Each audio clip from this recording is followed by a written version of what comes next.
제가 최근에 수십 년 만에 중학교 동창을 만난 일이 있습니다. 아들을 미국에 유학 보내고 이제 대학까지 나왔는데 그 아들이 참 상황을 잘 좋지 못해서 수년 동안 직장을 잡지 못해서 참 염려가 많더라고요. 어, 만나는데 몇 시간이고 자식 걱정을 하는 이야기를 하면서 이 친구가 사실 오랜 또 지병이 있어가지고 행동도 이렇게 걸음도 제대로 똑바로 못 걷는 상태인데 자식 때문에라도 늦게까지 일해야 된다라고 하는 이야기를 하더라고요. 듣는 순간 한편으로 마음이 찡하고 이게 참 자녀들을 가진 모든 부모님의 마음이 이와 같겠구나 하는 생각을 하게 됐습니다. 뭐 이렇게 일반적으로 보면은 유교 문화권에 속하는 한국과 일본에서 특히 이 부모 자식 간의 관계가 각별한 것 같습니다. 뭐 잘 아시다시피 뭐 다 큰 성인 자녀를 끝까지 품고 사는 소위 캥거루족이란 말도 일본에 시작해서 우리나라에도 많이 알려지지 않았습니까? 개인주의가 일반화된 그 서구 사회하고는 많이 다르죠. 어, 사실 이것은 무엇이 옳고 그르고 하는 문제는 아닌 것 같고요. 문화적 차이가 큰 것 같아요. 오늘 우리가 읽은 본문에는 이 가족이라고 하는 것과 관련해서 우리에게 새로운 관점을 제시하고 있습니다. 예수님은 우리가 읽은 본문 33절에 누가 내 어머니요 동생들이냐 라고 질문하신 후에 누구든지 하나님의 뜻대로 행하는 자가 내 형제요 자매요 어머니이라 하고 말씀을 주셨습니다. 이 말씀의 배경은 20절에서부터 시작을 합니다. 우리 한번 20절과 21절 함께 읽어볼까요? 20절 21절 시작. 집에 들어가시니 무리가 다시 모임으로 식사할 겨를도 없는지라. 예수의 친족들이 듣고 그를 붙들러 나오니 이는 그가 미쳤다 함일러라. 이제 예수님이 누군가의 집, 누군지는 모릅니다. 누군가의 집에 들어가시는데 그 소식을 듣고 또 언제나처럼 사람들이 모여들었어요. 이 모여든 군중을 대하느라고 예수님은 식사할 겨를도 없었다고 하고 있습니다. 이 소식을 예수님의 친족들, 원문에서는 파로투, those from him 이렇게 영문에서는 번역을 직역할 수 있겠습니다. 그로부터 말미암은 사람들, 그것을 우리말 성경은 예수의 친족들이라고 번역을 했습니다. 여러분, 이 예수의 친족들, 그들은 누구일까요? 이것을 31절에 보면은 예수의 어머니와 동생들, 그의 어머니, his mother and brothers 이렇게 영어 성경에서는 말하고 있죠. 이 형제들, 여기에 대해서 천주교는 소위 성모의 종신처녀설을 정식 교리로 믿고 있습니다. 그래서 이 예수님의 동생들을 예수님의 친동생은 절대 아니다. 그래서 사촌 동생이나 혹은 이복 동생이라고 해석을 합니다. 그런데 우리 개신교 입장에서는 성모의 종신처녀설은 성경적인 근거가 전혀 없는 것이기 때문에 여기서 말하는 예수님의 동생들은 예수님의 친형제들, 친동생들이라고 보는 것이 합당한 것입니다. 그런데 이 예수님의 어머니와 친동생들이 듣기에 예수님이 식사할 겨를도 없었다라는 것이에요. 이것을 어떻게 들었냐면 예수님이 밥도 잘 안 먹었다라고 들은 거예요. 그리고 또 들은 것은 예수님이 미쳤다라고 하는 소문이었죠. 이것을 둘을 종합해 보면 예수님이 미쳐서 밥도 잘 안 먹고 다닌다라고 하는 그런 이야기가 되는 거죠. 예수님은 요즘 말로 치자면 당대의 스타였죠. 악플도 엄청나게 따라다녔습니다.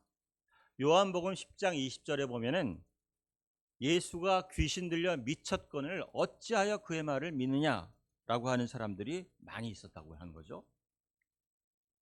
여러분, 자기 가족 중에 누군가 미쳐서 밥도 안 먹고 다닌다라고 한다면은 놀라지 않을 사람이 어디 있겠습니까?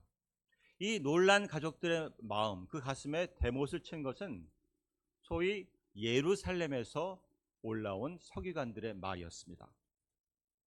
이 예루살렘에서 온 서기관들이라는 것은 오늘날로 치면 최고의 신학자들과 목사들이죠. 영적으로 가장 권위 있는 사람들이라고 해도 과언이 아닐 것입니다. 그들이 뭐라고 했냐면 예수님에 대해서 22절에 보면 예수가 바알세불에 집혔다라고 말하고 있습니다. 이 바알세불은 사탄의 다른 이름이죠. 집혔다는 것은 사로잡혔다라고 하는 말이에요. 즉 예수님이 사탄에 사로잡혔다. 그리고 귀신의 왕을 힘입어서 귀신을 쫓아낸다. 더러운 귀신에 들렸다. 라고 하는 각종 악성, 거짓말을 유포를 했어요. 중상모략을, 악질적인 중상모략을 한 것이죠. 이 모든 소식들을 듣고 가족들이 경악을 금치 못했을 것이에요. 그래서 사람들이 미쳤다, 귀신 들렸다 라고 하는 예수님을 붙잡으러 찾아온 것입니다. 31절과 32절 다시 한번 같이 읽어볼까요? 시작. 그때 예수의 어머니와 동생들이 와서 밖에 서서 사람을 보내어 예수를 부르니 무리가 예수를 둘러 앉았다가 여짜오되 보소서 당신의 어머니와 동생들과 누이들이 밖에서 찾나이다. 집안에는 이미 많은 사람들이 예수님을 둘러싸고 있었습니다.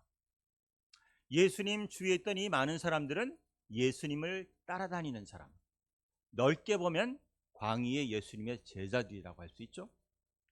근데 그 당시 예수님의 어머니와 동생들은 집 아니고 밖에 서 있었어요. 즉 예수님을 따르는 무리에 포함되지 않았던 것입니다. 즉 그들은 예수님을 따르는 제자들이 아니었던 거예요. 성경을 보면은 예수님의 가족들은 예수께서 부활하시기 전까지 예수님을 전혀 인정하지 않았어요.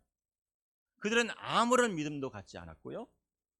그들은 심지어 예수님의 대적자의 편에 서기까지 했어요. 그래서 그들처럼 예수님을 귀신 들린 자, 미친 자, 망상장애가 있는 자로 치부했습니다. 물론 지금 이 본문의 현장에서 그들이 예수님을 붙잡으러 온 것은 무슨 악의가 있어서 온 것은 아니겠죠. 당연히 가족이 걱정돼서 온 것일 것입니다. 하지만 근본적으로 예수님의 가족이 예수님을 무시하고 비웃고 배척했다고 하는 사실은 변함이 없다는 것이죠. 심지어 예수께서 십자가에 달리신 그 현장, 골고다의 현장에도 예수님의 어머니를 빼고는 가족 중 어느 누구도 함께하지 않았었던 것이죠. 이제 예수님은 집 밖에서 당신의 가족들이 찾아왔습니다 라고 하는 어떤 이의 말에 대해서 뭐라고 대답을 하고 계십니까? 우리 33절에서 35절 나머지 본문이죠. 다시 한번 읽겠습니다. 시작. 대답하시되 누가 내 어머니이며 동생들이냐 하시고 둘러 앉은 자들을 보시며 이르시되 내 어머니와 내 동생들을 보라. 누구든지 하나님의 뜻대로 행하는 자가 내 형제요 자매요 어머니이니라. 먼저 예수께서 무리들에게, 군중들에게 묻습니다. 누가 내 어머니며 내 형제들이냐? 여러분, 당시에 예수님의 가족이 누군지는 결코 비밀이 아니었습니다. 공공연히 알려진 바였어요. 마가복음에도 6장 3절에 사람들이 이야기하기를 이 사람이 마리아의 아들 목수가 아니냐? 야고보와 요셉과 유다와 시몬의 형제가 아니냐? 그 누이들이 우리와 함께 여기 있지 아니하냐? 라고 하는 말을 했습니다.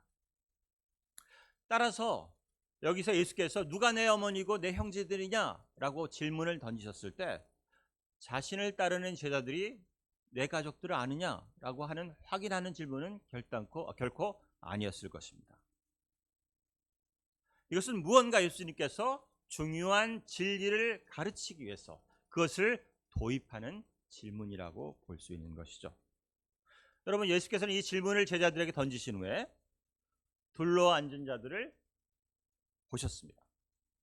원어로 페리 블렙사메노스, 영어로 looking around, 이렇게 둘러보는 거죠. 자기를 둘러싸고 있는 자신을 따르는 사람들 한 명 한 명의 얼굴들을 확인하며 둘러보신 거죠. 그리고는 그 질문의 답을 선포하셨습니다. 내 어머니와 내 동생들을 보라. 원문에서는 이대라고 하는 말로 시작해요. 영어 성경어는 behold 아니면은 here. 다시 말해서 보라. 진정한 의미의 내 가족, 내 어머니와 내 형제는 바로 여기에 있다라고 선언하시는 것입니다. 여러분, 예수님의 진정한 가족은 혈육이 같은 데 있는 것이 아니었고 예수님을 따르는 같은 믿음, 같은 헌신을 가진 사람들이었던 것이죠. 이것을 35절에서는 어떻게 규정하시냐면, 누구든지 하나님의 뜻대로 행하는 자가 내 형제요 자매요 어머니이니라 라고 말씀하고 계신 거죠. 이 말씀의 의미를 보면요, 첫째로 이것은 예수께서는 혈육으로서의 가족을 부정하는 말씀은 결코 아니시라는 거죠. 여러분, 예수님이야말로 혈육을 위해서 우리 가족, 그것을 사랑하고 아껴야 한다는 것을 누구보다도 잘 말씀하시고 실천하셨던 분입니다. 특히 예수님은 부모를 공경하라고 하는 그 계명을 굉장히 강조하셨죠. 마가복음 7장에서 보면은 하나님은 내 부모를 공경하라 하셨거늘 너희는 너희의 전통으로 하나님의 말씀을 폐하였도다 강하게 질타하셨습니다. 부모를 공경하고 형제들 간에 서로 우애를 나누며 화목한 가정을 이루도록 애쓰는 것, 이것은 신자인 우리가 마땅히 취할 태도인 거죠. 그런데 더 중요한, 이거보다 더 중요한, 더 우선시할 것이 있다는 것입니다. 그것이 무엇입니까? 바로 하나님의 뜻을 받드는 것이죠. 마태복음 10장 37절에 아버지나 어머니를 나보다 더 사랑하는 자는 내게 합당하지 아니하고 아들이나 딸을 나보다 더 사랑하는 자도 내게 합당하지 아니하다고 선언하셨습니다. 이것은 가족을 저버려라 그런 말씀이 절대로 아니라는 거죠. 가족을 돌보고 사랑하라는 것입니다. 하지만 그보다 중요한 것은 하나님을 더욱 사랑하라고 하는 말씀이죠.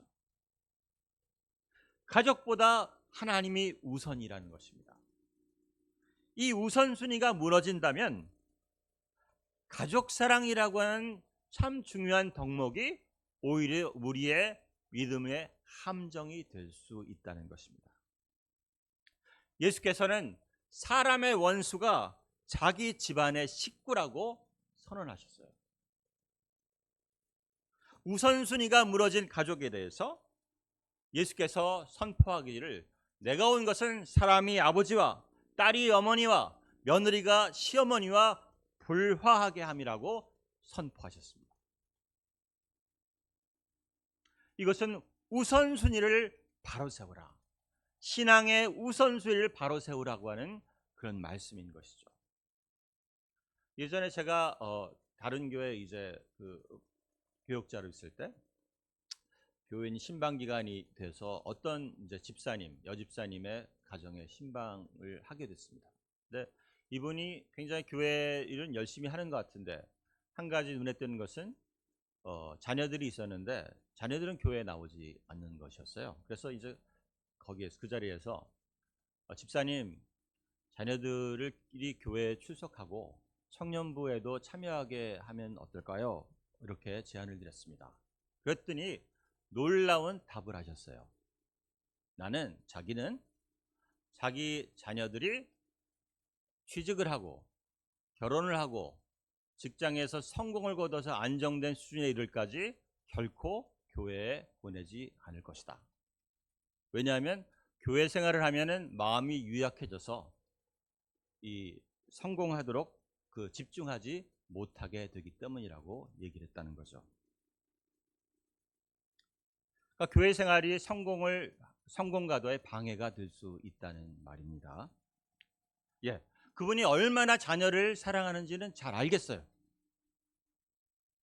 그러지 그, 그런데 어느 정도냐면 자기 가족을 사랑하는데 하나님보다 더 사랑하는 신앙의 우선순위가 역전된 경우라고 볼 수 있겠죠. 만일 이와 같은 경우가 우리에게도 사실이라면 그것은 내가 사랑하는 자녀가 영적으로 나의 원수가 될 수 있는 경우라고 할 수 있겠습니다. 이 말씀은 둘째로 우리에게 진정한 가족, 참된 가족, 영적인 가족은 함께 예수님을 따르는 자들이라는 것입니다. 좁게 구체적으로는 함께 신앙생활을 하고 있는 바로 우리 교회 공동체의 지체들이 우리의 진정한 가족이고 참된 가족이고 영적인 가족이란 뜻이죠. 제가 좀 오랜 이제 외국 생활을 하고 귀국해서 놀란 것 중에 또 중요하게 놀란 것 점이 참 한국 교회, 제가 경험한 한국 교회가 분위기가 매우 바뀌었다 하는 것입니다. 과거에 비해서 과거에는 예를 들어서 주일날 예배를 드리고 여러분 다 아시는 내용입니다. 그냥 가는 것이 아니고 저녁까지 교회 근처에서 머물다가 저녁 예배까지 마치고 돌아가지 않았습니까? 요즘은 주일에도 심지어 주일에도 교회에 머무는 시간이 엄청나게 단축됐다는 거죠. 두 번째는 교회 안에서 분위기가 참 예전과 많이 달라졌다. 냉랭해졌다. 서로 간에 너무 대면대면해졌다 하는 것이 달라진 점이라고 느껴졌습니다. 예전에는 이렇게 서로 사적으로 자주 보고 그리고 교회 안에서 보더라도 자기의 개인적인 이야기도 어렵지 않게 털어놓고 서로 간에 대화도 깊이 나누고 하는 관계가 지금보다 훨씬 수월하게 이루어졌는데 요즘 현대교회에서는 그런 분위기가 전반적으로 실종되고 있는 것이 아닌가 하는 생각이 듭니다. 여기에 참 우리가 노력해야 할 바가 있습니다. 특별히 고난주간을 맞이해서 요한복음 13장에 보면 예수께서 십자가에 잡히시 직전날 밤에 제자들에게 마지막으로 주신 말씀이 있습니다. 바로 요한복음 13장 34절 35절이죠. 새 계명을 너에게 주노니 너희가 서로 사랑하라. 너희가 서로 사랑하면 이로써 너희가 내 제자인 줄 알리라.